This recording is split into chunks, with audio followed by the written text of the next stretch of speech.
तो जी हाँ, आज की खास बात की जाए तो सूर्य के महत्व के बारे में हम लोग चर्चा कर रहे हैं। और सूर्य के महत्व की बात की जाए तो वाकई सबके जीवन में बहुत महत्व होता है।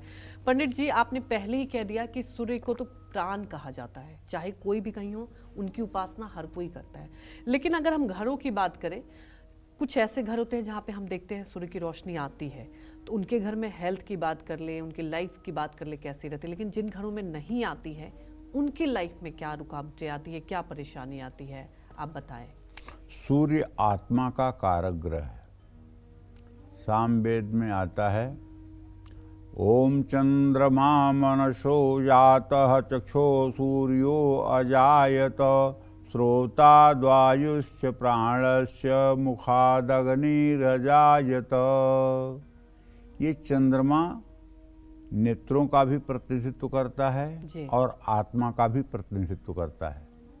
जिन लोगों की जन्म कुंडली में सूर्य मजबूत स्थिति में होता है, वो आत्मबल के बड़े धनी होते हैं जी। उनके सामने कितनी भी बड़ी चुनौतियां आ जाएं, कितनी भी बड़ी विपत्ति आ जाए, लेकिन पूरे धैर्य के साथ उस आपदा विपदा का मुकाबला करके और उस पर अपना झंडा फहराते हैं। लेकिन सूर्य की अगर खराब स्थिति हो जाए, सूर्य पापक ग्रहों से पीड़ित हो जाए, शनि जैसे ग्रह से दृष्ट हो जाए या वो नीच नवांश में हो जाए, तो ऐसा व्यक्ति आत्मबल से बिल्कुल कमजोर होता है। अच्छा। यहाँ तक कि व्यक्ति को विषय आता रहेगा, लेकिन अगर उसे एक्सप्लेन करने के लिए कहा जाएगा तो वो हकलाने लगेगा, अपने विषय को कह नहीं पाएगा।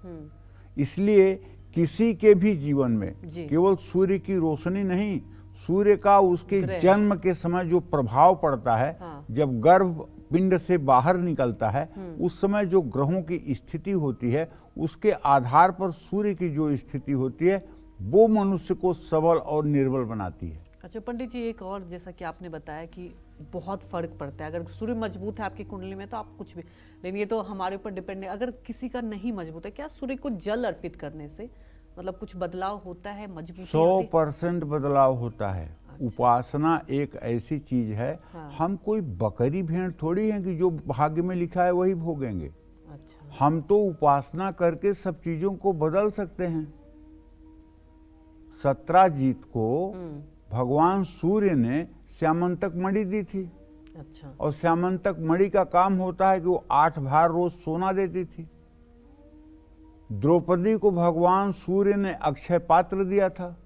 जब तक द्रौपदी भोजन नहीं कर लेती थी, तब तक उस पात्र से चाहे तो 1 लाख लोगों को भोजन करा सकती थी और उस पात्र में किसी चीज की कमी ही नहीं रहने वाली है। तो सूर्य भगवान का जो तेज है, सूर्य भगवान का जो आभा मंडल है, वो पूरे विश्व के लिए प्रतिक्षण आवश्यक है। बिल्कुल। हाँ, जिन घरों में सूर्य की रोशनी नहीं आती है, मैं दावे के साथ कह सकता हूं कि उस घर में रहने वाले लोग चाहे जितनी मेहनत कर लें, लेकिन कभी ऊंचाई पर नहीं पहुंच सकते।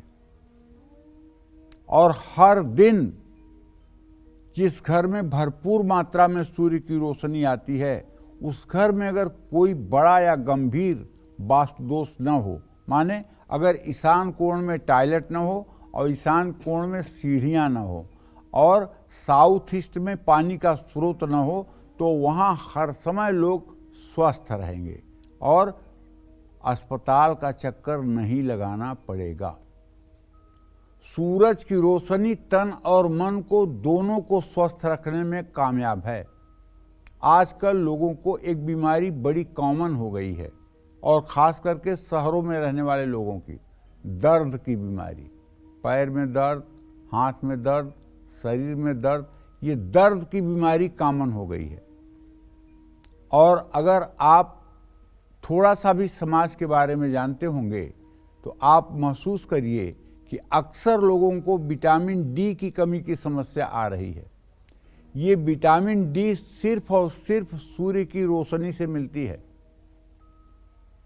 प्रातःकाल इसीलिए सनातन धर्म में कहा गया है कि स्नान करके उगते हुए सूर्य को जल देना चाहिए। ओम ब्रह्म स्वरूपिणे सूर्य नारायणाय नमः, इस मंत्र को 3 बार बोलते हुए सूर्य को 3 बार में अर्घ देना चाहिए। और कुछ गायत्री मंत्र बोलना चाहिए।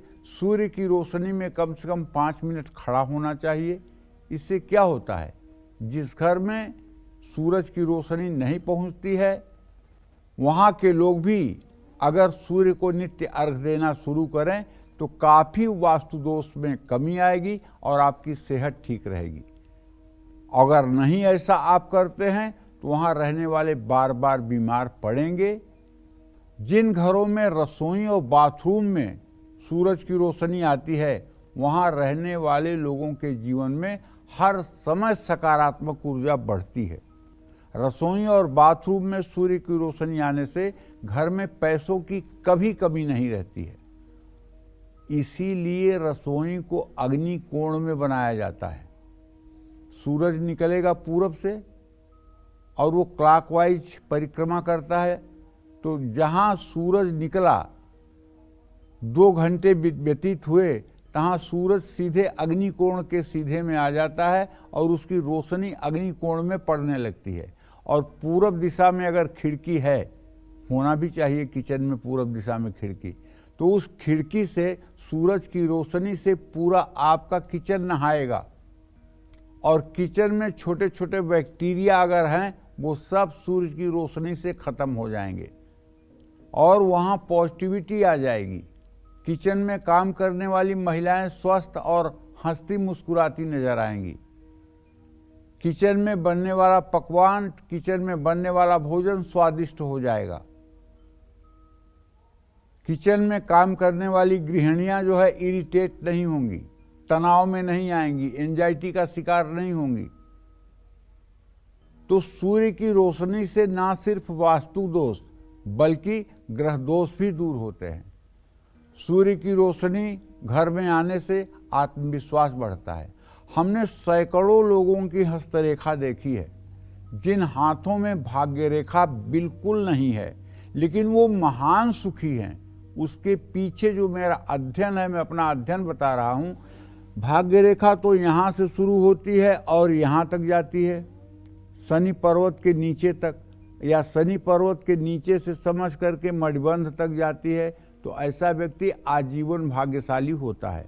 दूसरी एक रेखा होती है जो चंद्र पर्वत से शुरू होकर के शनि पर्वत पर जाती है। ये मतलब कि कर्म भाग्य रेखा होती है। आदमी अपने कर्म के आधार पर अपने भाग्य को बनाता है। लेकिन मान लीजिए किसी के हाथ में ये दोनों रेखाएं नहीं है और वो बहुत सुखी जीवन व्यतीत कर रहा है, उसका रुतबा ही रुतबा है, तो आप देख लीजिएगा उसके ये अनामिका उंगली के नीचे जो सूर्य पर्वत है, इस सूर्य पर्वत पर सूर्य रेखा एक गाढ़ी गहरी लंबी सूर्य रेखा होगी जो कहीं कट नहीं होगी। तो ऐसा व्यक्ति विद्वान, बुद्धिमान, शासक और हर समाज पर राज करने वाला होता है।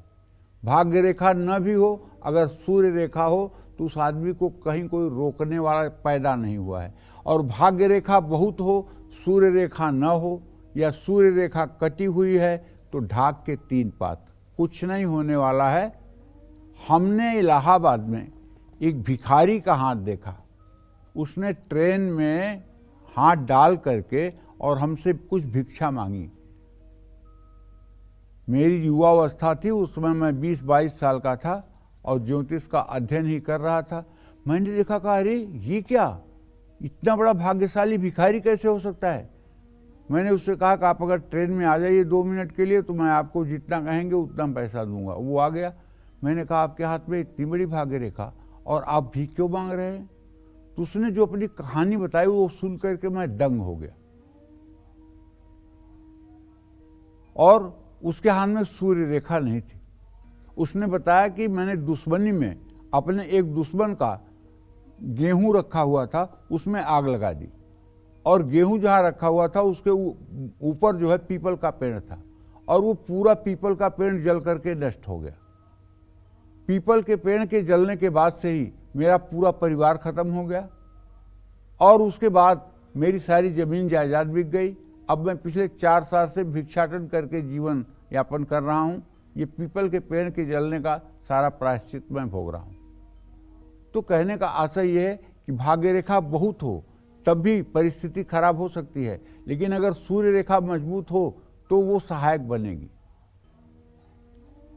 अच्छा, जिस घर में सूर्य की रोशनी आती है वहां रहने वाले अपने आप को ऊर्जावान महसूस करते हैं।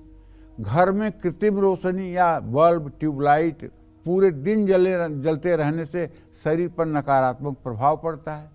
अपने बेडरूम में हमेशा धीमी रोशनी रखना चाहिए, इससे नींद अच्छी आएगी और बुरे विचार कम आएंगे। जय मां विंध्यवासिनी।